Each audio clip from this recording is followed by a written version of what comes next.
Well, now turning to our attention to the 2024 presidential race, where things are heating up on the campaign trail as both vice presidential candidates will soon battle it out for Georgia's vote. On Monday, Republican nominee J.D. Vance will be here in Atlanta and will speak at the Georgia Faith and Freedom Coalition's Victory Dinner. Tomorrow, he will be joined by Governor Brian Kemp and other top Georgia Republicans.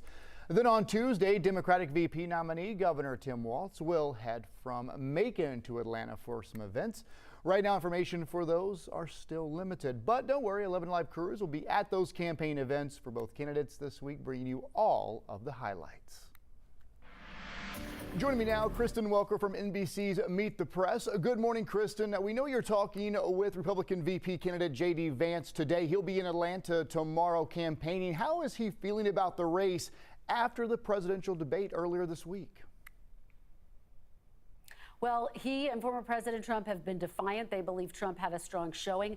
The polls show, however, that Vice President Kamala Harris did get a little bit of a bounce coming out of the debate. But look, just zooming out, this race is still incredibly close and competitive. And the question becomes, what do these candidates do next? For his part, former President Donald Trump has been peddling in a conspiracy theory that immigrants in Springfield, Ohio have been abusing animals, a theory that has been widely debunked by officials on the ground there. He's also been palling around with a conspiracy theorist. I've been talking to his allies who say they have real concerns that that could hurt him in critical swing states. So we'll have to see if he more forcefully disavows some of what that person has said. And then for her part, I think the pressure is on Vice President Kamala Harris to more clearly define some of her policies and how a Harris administration would differ from a Biden administration. She was asked this question yet again in a recent interview, didn't directly answer and give a whole lot of details, but I anticipate she'll continue to get pressed on that.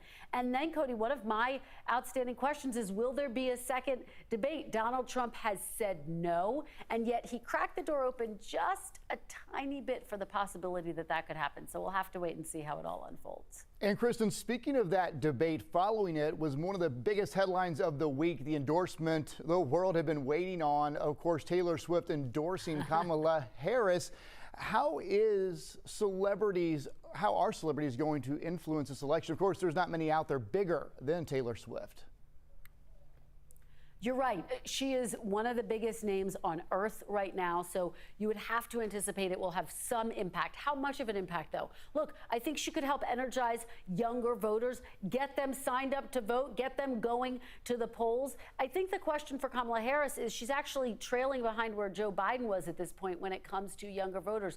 Can Taylor Swift help to beef up some of those numbers with her hundreds of millions of fans and followers? We'll have to wait and see, but this is certainly significant. What's notable, the Harris campaign says they were genuinely surprised by the timing of the announcement coming just moments after the debate had wrapped. Cody.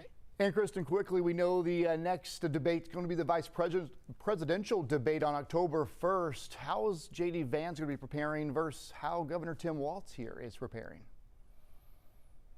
Well, look, I think they're both preparing. They've never faced off in this type of a format before against each other. And so I think it will be a real test for both of them.